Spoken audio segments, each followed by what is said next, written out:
Reviewers नमस्कार। आप सभी का पाथफाइंडर्स बाय एकेडमी पे स्वागत है। आप सभी के लिए एक बहुत ही बड़ी खबर लेके आया हूं। रिलायंस ग्रुप के मालिक मुकेश अंबानी जी के लिए आज का दिन काफी अच्छा नहीं रहा होगा।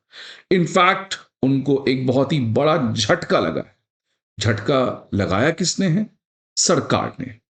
सरकार का यह कहना है कि रिलायंस इंडस्ट्रीज जो इस समय कृष्णा गोदावरी बेसिन से गैस को एक्सट्रैक्ट कर रही है, उस गैस के एक्सट्रैक्शन प्रोसेस में फ्रॉड हुआ है। गलत तरीके से एक्सट्रैक्शन हुआ है, जिससे जो कुल कमाई अंबानी ग्रुप ने किया है वो है लगभग 1.729 बिलियन डॉलर। और सरकार का पक्ष फाइनली दिल्ली हाईकोर्ट ने एक्सेप्ट किया। और दिल्ली हाईकोर्ट की जो टिप्पणी आई है रिलायंस ग्रुप के कि आपने फ्रॉड तरीके से यह पैसा कमाया है, इट इज इलीगल। और इनफैक्ट सरकार ने तो दिल्ली हाईकोर्ट के जब सुनवाई चल रही थी वहां पे कहा था it's even a criminal offence. अब देखिए, सवाल और जवाब तो अलग चीज है, एनालिसिस क्या है? एनालिसिस ये है कि दिल्ली हाईकोर्ट, हमारी जुडिशरी ने देश के सबसे बड़े इंडस्ट्री को एक सेटबैक दिया, विच शोज दैट हमारी जुडिशरी और हमारी सरकार जो है वो किसी इंडस्ट्रियलिस्ट से बिक नहीं चुकी है, जैसा कुछ ऑपोजिशन के लोग आर्ग्यू करते हैं।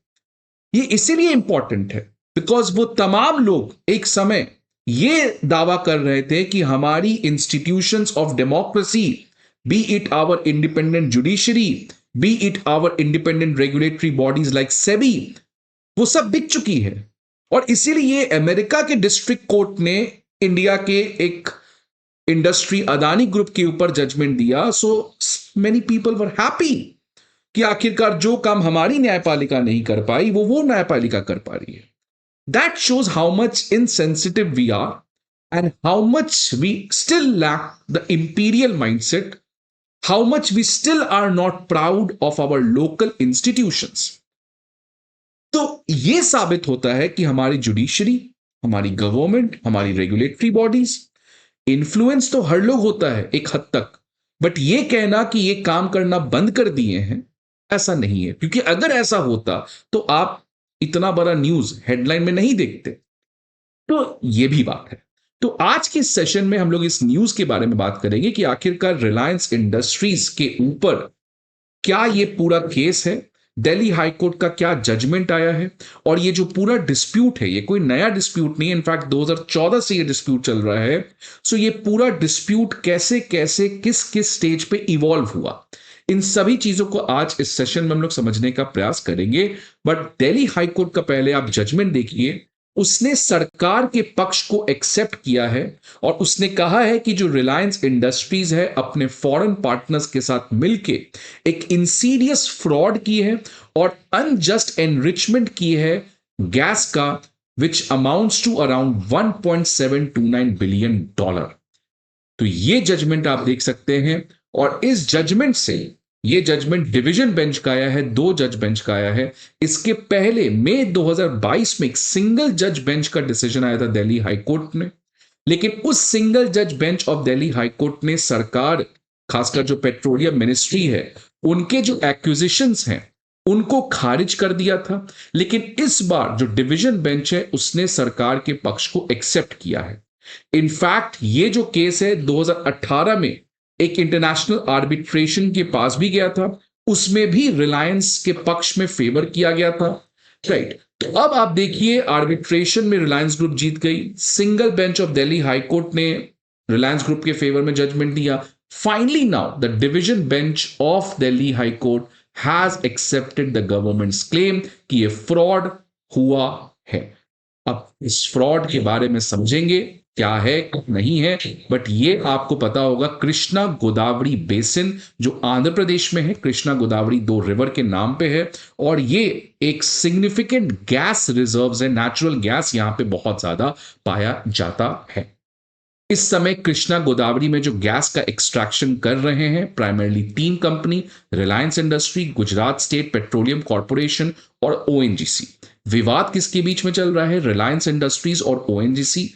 इसी के खिलाफ जजमेंट आया है जहां पे रिलायंस इंडस्ट्रीज के ऊपर फ्रॉड के आर्ग्यूमेंट को एक्सेप्ट किया गया है। अब इस पूरे केस को आज हम लोग समझने का प्रयास करेंगे, बट आगे बढ़ने के पहले स्टूडेंट्स, आप सभी के लिए एक बहुत इंपॉर्टेंट इंफॉर्मेशन कि अनअकैडमी आईएएस आप सभी के जर्नी के लिए कुछ इंपॉर्टेंट मटेरियल्स लेके आया है।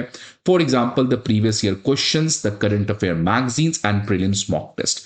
ये जो तीनों चीज हैं, आप इसके पीडीएफ हमारे डिस्क्रिप्शन बॉक्स पे दिए गए लिंक उस पर जाके डाउनलोड कर सकते हैं। सबसे खास बात क्या है कि ये सारे मटेरियल्स हमारे अपडेटेड हैं। They are very, very concise and absolutely free of cost. So why are you waiting for anything else? Go and download that particular material. इसके अलावा आपको किसी भी तरीके का डाउट है, क्यूरियोसिटी है, चैलेंज फेस कर रहे हैं, तो आपको पता है क्या करना है। आप हमारे ऑफलाइन ब्रांच पे विजिट कर सकते हैं, be it Karol Bagh, Mukherjee Nagar, Prayagraj and Patna. वहां पे हमारे मेंटर्स और educators they are available most of the time. आप जाके वहां पे पर्सनली 1-to-1 इंटरैक्ट करके अपने प्रिपरेशन जर्नी को आसान कर सकते हैं। अब ये डिस्प्यूट क्या है, देखिए डिस्प्यूट को समझिए। 2014 में जाना पड़ेगा आपको। 2014 में क्या हुआ कि यहां पे जो कृष्णा गोदावरी बेसिन में ओएनजीसी को कुछ ब्लॉक्स एलोकेट कर दिए गए कि आप वहां से गैस को एक्सट्रैक्ट करिए। कुछ ब्लॉक्स रिलायंस इंडस्ट्रीज को दे दिए गए कि आप वहां से एक्सट्रैक्ट करिए। ओएनजीसी का कहना था कि जो रिलायंस इंडस्ट्रीज है उसने कुछ वेल्स, उसने कुछ जमीन खोद दिया। कहां पे? ओएनजीसी के ब्लॉक के सामने, जिससे ओएनजीसी के ब्लॉक का जो नेचुरल गैस है वो माइग्रेट करके चला गया रिलायंस इंडस्ट्रीज के पास। और ये लगभग 4 साल तक इसी तरीके से माइग्रेट करते रहा, 2009 से 13 तक। तो आप समझिए 4 साल से ओएनजीसी के ब्लॉक का गैस कहां जा रहा है? रिलायंस इंडस्ट्रीज में।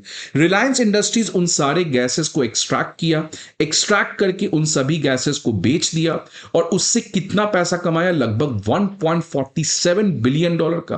सरकार का कहना था ये तो गलत है, ये तो आप दूसरे के ब्लॉक से गैस चोरी करके बेच रहे हो। इनफैक्ट ये तो ओएनजीसी का नेचुरल गैस है, अगर आपको बेचना भी था तो आप पहले ओएनजीसी से अप्रूवल लेते।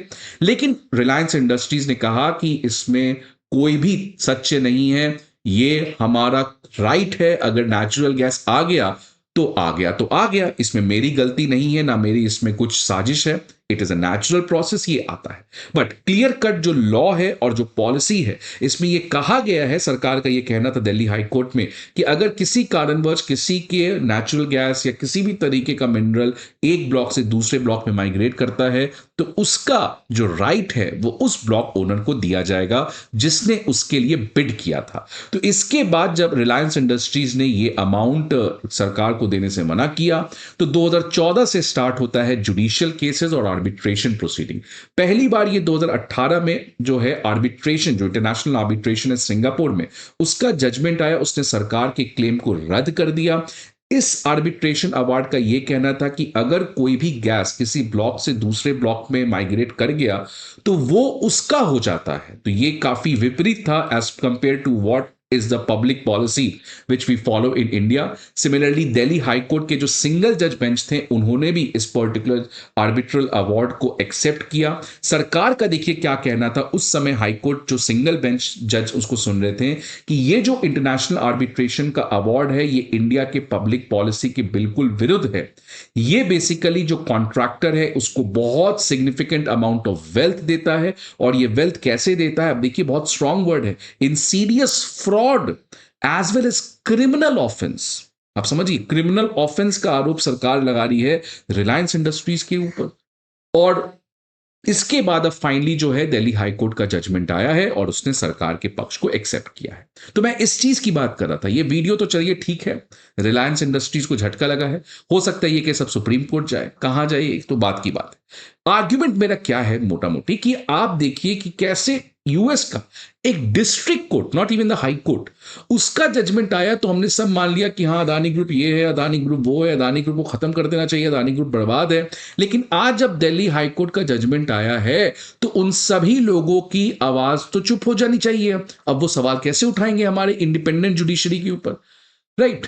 तो इसीलिए this is the crux that to become Aatmanirbhar Bharat, we have to first become आत्मनिर्भर in our mindset, We have to take pride in our institutions. We have an independent judiciary. If there was no independent judiciary, how could we have got Keshwananda Bharti? How could we have got Collegium? How could we have got Menaka Gandhi case? How could we have got electoral bond ko struck down karna? How could we have got 2024 Lok Sabha election where the current party did not was able to form a party, a majority of their own, right? How could that ki Jharkhand mein this party won, right? So see, every democracy has some flaws. Every democracy has some strength. But for others to comment on our democracy without looking at their own democracy, that is a mockery of democracy, right? So that is why this judgment is a clear slap to all those people who tries to question the integrity, the independence of our institution. So that's why ये judgment जो है एक बहुत बड़ा message है इस चीज के लिए. आपके क्या व्यूज हैं, प्लीज अपने व्यूज को कमेंट बॉक्स में बताएं. आई होप आपको ये वीडियो अच्छा लगे. See you again in the next video. Till then goodbye and take care.